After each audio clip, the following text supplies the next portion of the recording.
જય માતે ખેડૂત મિત્રો, આજે તારીખ 30 જાન્યુઆરી 2025 ને આજની સવારની હવામાન અપડેટની અંદર માહિતી મેળવીએ તો ફેબ્રુઆરીની શરૂઆતથી જ ગુજરાતમાં માવઠાની સંભાવના છે. 3, 4 અને 5 તારીખ દરમિયાન ગુજરાતના અનેક વિસ્તારની અંદર માવઠાની શક્યતાઓ છે. તો કયા કયા જિલ્લાની અંદર વરસાદની સંભાવના છે, કેટલો વરસાદ જોવા મળશે, માવઠું કયા ભાગોની અંદર પડી શકે છે તેની વિગતવાર અપડેટ મેળવીશું. ગાજવીજ સાથે માવઠાનો માર જોવા મળી શકે છે. ચેનલમાં નવા હોય તો ચેનલને સબસ્ક્રાઇબ કરી નાખજો અને વિડીયોને લાઈક આપીને શેર કરી દેજો. તો મિત્રો, ખાસ કરીને વાત કરીએ તો બેક ટુ બેક ઉત્તર ભારતમાંથી વેસ્ટર્ન ડિસ્ટર્બન્સ પસાર થઈ રહ્યા છે, જેનો એક ટ્રફ ગુજરાત સુધી લંબાશે. ગુજરાત નજીક એક સાયક્લોનિક સર્ક્યુલેશન સક્રિય બનશે, જેના કારણે ગુજરાતમાં માવઠાનો માર જોવા મળી શકે છે. 1 અથવા તો 2 ફેબ્રુઆરીથી ગુજરાતના હવામાનમાં પલટો આવશે. લાઈવ તમે જીપીએસ મોડેલનો સાથે જોઈ રહ્યા છે તે મુજબ કે 1-2 તારીખથી ગુજરાતના અનેક ભાગો જેમાં દક્ષિણ ગુજરાત, સૌરાષ્ટ્ર, મધ્ય પૂર્વ અને ઉત્તર ગુજરાતની અંદર વાદળછાયું વાતાવરણ જોવા મળી શકે છે. 3 તારીખથી અલગ અલગ ભાગોની અંદર વરસાદની સંભાવના દેખાઈ રહી છે. 3, 4 અને 5 તારીખ દરમિયાન ગુજરાતમાં માવઠાનો માર જોવા મળી શકે છે. ગુજરાતના અનેક ભાગોની અંદર વરસાદની શક્યતા દેખાઈ રહી છે. અત્યારના વેધર મોડેલ પ્રમાણે છૂટાછવાયા ભાગોની અંદર માવઠું જોવા મળશે. ખાસ કરીને હળવા મધ્યમ ઝાપટા પડી શકે છે. 1-2 વિસ્તારની અંદર ભારે ઝાપટા પણ જોવા મળે તેવી શક્યતા રહેલી છે. ભારે જોરદાર પવન સાથે અમુક જગ્યાએ કરા સાથે પણ માવઠું જોવા મળે તેવી પણ શક્યતા રહેલી છે, જેથી તમામ ખેડૂત ભાઈ સાવચેત રહેવું. આ ટ્રફ સેટ અરબી સમુદ્ર સુધી લંબાવવાનો છે, જેના કારણે ગુજરાતમાં 5 તારીખ સુધી તેની અસર જોવા મળશે. ગુજરાતમાં 5 તારીખ સુધી વરસાદની શક્યતાઓ દેખાઈ રહી છે. જેમની અંદર મિત્રો સૌથી પહેલા વાત કરીએ તો આ ટ્રફને કારણે ઉત્તર ગુજરાત, મધ્ય ગુજરાત અને સૌરાષ્ટ્રના ભાગોની અંદર વરસાદી માહોલ જામશે. 3 તારીખથી લઈને 4 તારીખ દરમિયાન વરસાદનું જોર વધુ જોવા મળશે. 3 તારીખની વાત કરીએ તો સૌથી પહેલા ઉત્તર ગુજરાતની અંદર અસર જોવા મળશે. ઉત્તર ગુજરાતના અનેક ભાગો જેમાં વાત કરવામાં આવે તો પાલનપુર, ડીસા, ભટસન, સિદ્ધપુર, ખેડબ્રહ્મા, અંબાજી, આબુ, રાજસ્થાન બોર્ડર લાગુ વિસ્તાર જેમાં સાબરકાંઠા, બનાસકાંઠા તમામ ભાગો છે, તેમજ વિસનગર છે, ઈડર, વડાલી, મહેસાણા, મોઢેરા, ચાણસ્મા, હારીજ, રોડા, પાટણ સહિતના ભાગોની અંદર પણ વરસાદની સંભાવના દેખાઈ રહી છે.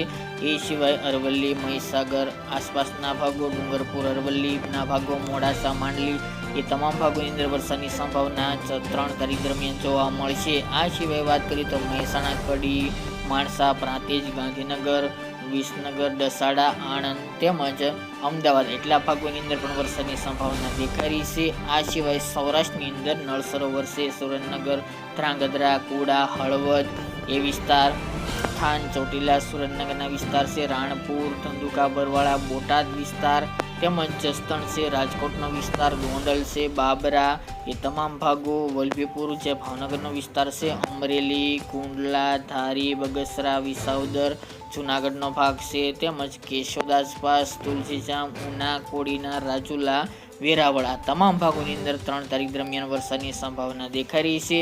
બાકીના દક્ષિણ ગુજરાત અને મધ્ય પૂર્વના અન્ય વિસ્તારની અંદર વાદળો જોવા મળી શકે છે અને વાદળછાયું વાતાવરણ 3 તારીખ દરમિયાન જોવા મળશે.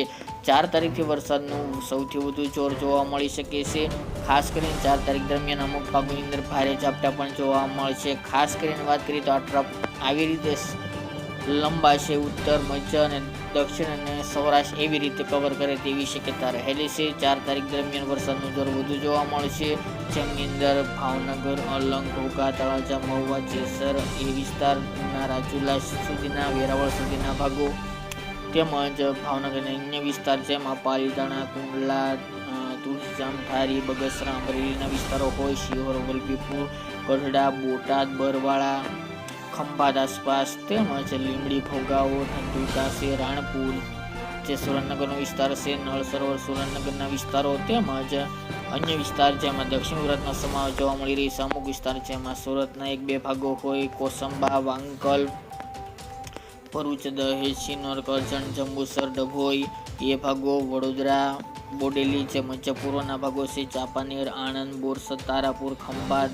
ધોળકા, ડાકોર, મહેમદાબાદ છે, ગોધરા છે, પીપલોદ, લુણાવાડા, બાલાસિનોર, બાયડ, મહુધા, અમદાવાદ, ગાંધીનગર, કડી જે મધ્ય પૂર્વના ભાગો છે, પંચમહાલ, દાહોદના વિસ્તારો છે, મહીસાગરના વિસ્તારો છે, બાંસવાડા છે, રાજસ્થાન બોર્ડર વિસ્તાર તેમજ અરવલ્લી મધ્યપ્રદેશ બોર્ડર લાગુ વિસ્તારમાં ખાસ કરીને વરસાદની સંભાવના છે. ઉત્તર ગુજરાતની અંદર ઈડર, વડાલી, ખેડબ્રહ્મા, હિંમતનગર, મહેસાણા, પાલનપુર, મોઢેરા, વિસનગર, જે સાબરકાંઠા, બનાસકાંઠા, મહેસાણા આ ભાગોની અંદર 4 તારીખ દરમિયાન વરસાદનું જોર સૌથી વધુ જોવા મળી શકે છે. આમ જોવા જઈએ તો ઉત્તર ગુજરાત, મધ્ય પૂર્વમાં વરસાદનું જોર વધુ જોવા મળશે, જેની તમામ ખેડૂતોએ નોંધ લેવી.